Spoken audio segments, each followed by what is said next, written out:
오늘 하나님께서 우리에게 주실 말씀은 열왕기상 2장 22절에서 23절 말씀입니다. 솔로몬 왕이 그의 어머니에게 대답하여 이르되 어찌하여 아도니아를 위하여 수넴 여자 아비삭을 구하시나이까? 그는 나의 형이오니 그를 위하여 왕권도 구하옵소서. 그뿐 아니라 제사장 아비아달과 수레야의 아들 요압을 위해서도 구하옵소서 하고 여호와를 두고 맹세하여 이르되 아도니아가 이런 말을 하였은즉 그의 생명을 잃지 아니하면 하나님은 내게 벌 위에 벌을 내리심이 마땅하나이다. 아멘. 본문 22절에서 보면 구하다라고 하는 의미의 단어가 3번 반복됩니다. 구하시나이까? 구하옵소서, 구하옵소서.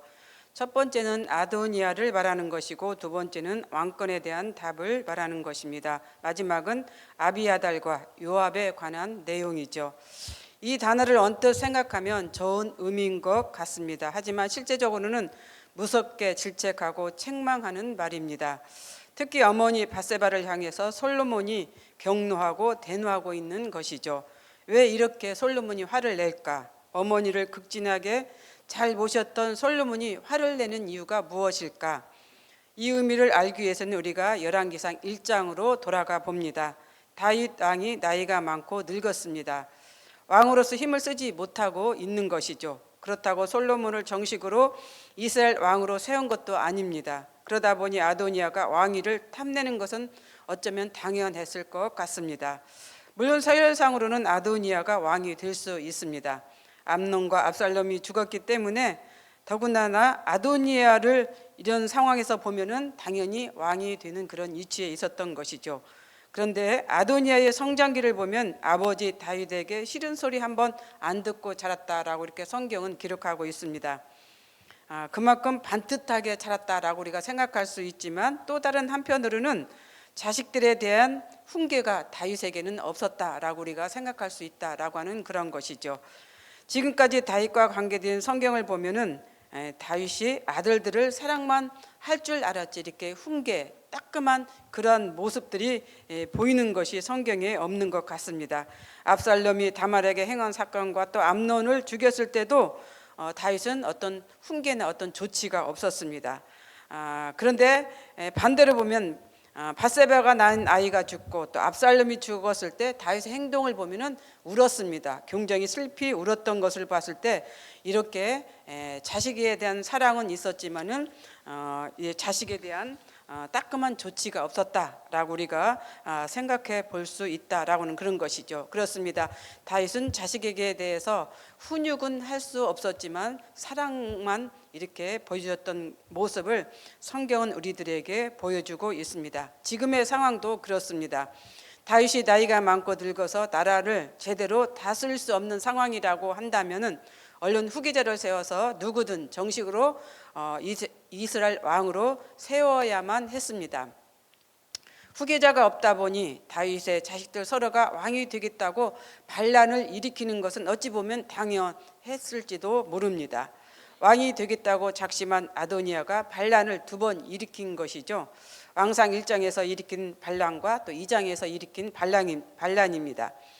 1장에서 일으킨 반란은 다윗이 살아있을 때이지만 솔로몬이 왕으로 등극하자 자연히 아도니아의 반역은 끝이 나게 됩니다. 그러나 왕에 대한 욕심을 내려놓지 못한 아도니아가 2장에서 다시 반란을 일으키게 된다고 하는 그런 사실이죠. 그런데 이번에는 솔로몬의 어머니 밧세바를 이용하게 됩니다. 왕에 대한 욕망을 버리지 못했던 아도니아가 생각한 것이 솔로몬의 어머니 밧세바를 이용하는 것이었습니다. 그런데 여기서 밧세바의 현명하지 못한 처사를 우리는 보게 됩니다.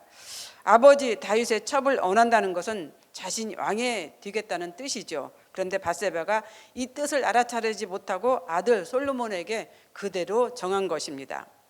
그런데 한편으로 생각해 보면 만약 밧세바가 아도니아의 말을 듣고 혼자 생각하고 혼자 일을 처리했다라고 하면은 어떻게 되었을까? 아마 문제는 더 크게 이제 번지지 않았을까 이런 생각도 해보게 됩니다.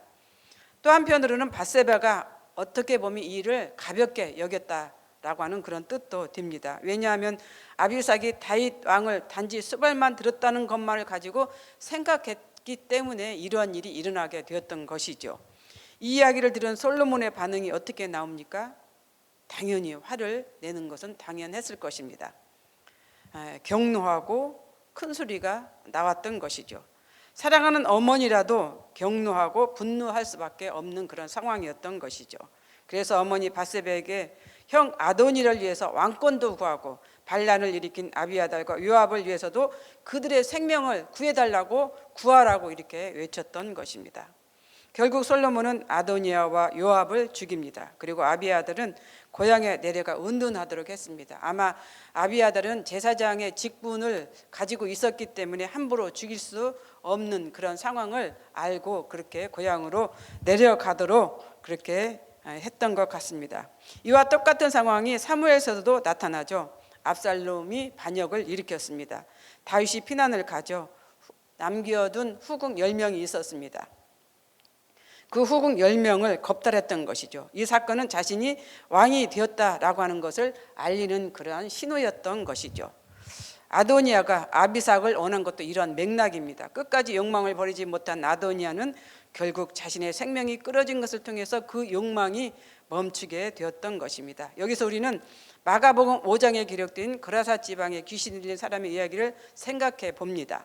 귀신 들린 사람은 당연히 힘이 세죠. 그래서 그 사람을 막을 수도 제어할 수도 없는 그런 상황이었던 것입니다. 그때 나타난 예수님께서 이 귀신 들린 자와 대화를 통해서 이 문제가 해결이 됩니다. 사람에게서 나온 귀신이 예수님께 간곡히 부탁하는 장면 속에서 이 귀신은 돼지떼에 들어가고 결국 바다로 들어가서 몰살당해 죽습니다. 여기서 중요한 것은 귀신은 절대 혼자 죽지 않는다라고 하는 사실이죠. 반드시 누군지 무엇이든지 간에 들어가서 해코지한다라고 하는 사실입니다.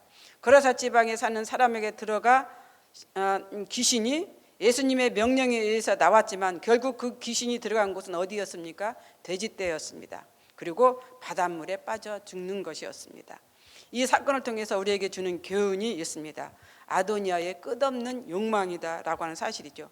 이 욕망은 사탄이 가지고 있는 본성입니다. 사탄은 아도니아의 마음에 들어가서 왕권에 대한 욕망을 끝없이 불어넣어 주었습니다. 아도니아를 보십시오. 그 욕망이 언제 끝나게 됩니까? 결국 자신의 생명이 끝나는 그 순간 모든 것이 다 이제 마치게 되는 이 상황을 우리는 성경에서 알 수 있다라고 하는 그런 것입니다. 아도니아에게 이런 욕망이 없었다면 그 역시 온전한 생명으로 온전하게 살았을 것입니다. 하지만 그 욕망을 제하지 못하고 막지 못한 까닭에 그 역시 그 욕망에 의해 파멸이 되었던 것을 우리는 성경을 통해서 볼 수가 있습니다. 그렇습니다. 우리가 구할 것은 어떤 욕망을 위한 구함이 아니라 하나님 나라 일을 위한 구함이 되어야 한다라고 하는 것을 오늘 성경을 통해서 우리에게 보여주고 있습니다. 우리에게 그런 욕망이 없도록 하나님께 간절히 기도하는 것이 우리의 사명입니다. 그렇습니다. 우리가 살아가다 보면 구하는 것이 참 많습니다. 그러나 우리가 구하는 것은 오직 하나님의 나라를 위한 구함이 되어야 한다라고 하는 그런 것이죠. 세상의 부귀 영화를 위한 구함이 아닌 하나님의 나라를 위한 구함이 되는 우리 모두의 삶이 되었으면 좋겠습니다. 기도하겠습니다. 사랑과 은혜가 풍성하신 하나님 아버지 참 감사합니다. 오늘 우리에게 주신 이 말씀을 깊이 생각합니다. 세상은 말 그대로 욕망을 위한 사람들로 꽉 차 있고 그 욕망을 위해서 그 욕망을 향해서 가는 상황입니다. 그렇지만 믿는 우리들에게 있어서는 그 욕망을 위한 그 삶이 아니라 하나님 나라를 위한 삶, 하나님을 위한 구함으로 살아가는 그러한 삶이 되어야 하는 것을 오늘 말씀을 통해서 보여줍니다. 우리가 그렇게 살아갈 수 있도록 축복하여 주시옵소서. 감사를 드리며 예수님 이름으로 기도드립니다. 아멘. 공동 기도문입니다. 다음과 같은 기도의 제목으로 기도드리겠습니다. 지금 들은 말씀이 내 삶으로 이어지게 하옵소서. 또 다른 2년 3년의 복이 교회와 교구, 동네 가정에 풍성하게 경험되게 하소서. 동네 샘매줄 성경 말씀 묵상이 순장을 중심으로 든든히 세워지게 하소서.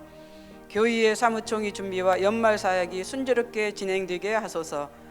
우리나라 지금의 이 세탁에 빨리 안정되게 하시고 진정으로 나라를 위하는 공무원과 위정자가 되게 하소서. 각종 암과 질병 등으로 고통당하고 있는 성도들을 위로하시고 축복하소서. 세계 곳곳에서 일어나고 있는 환경과 기후변화 및 전쟁과 재해가 발생하지 않게 하옵소서. 이 시간 공동 기도문과 개인의 기도 제목을 놓고 기도하신 후에 각자 삶의 자리로 나아가도록 하겠습니다. 기도하겠습니다.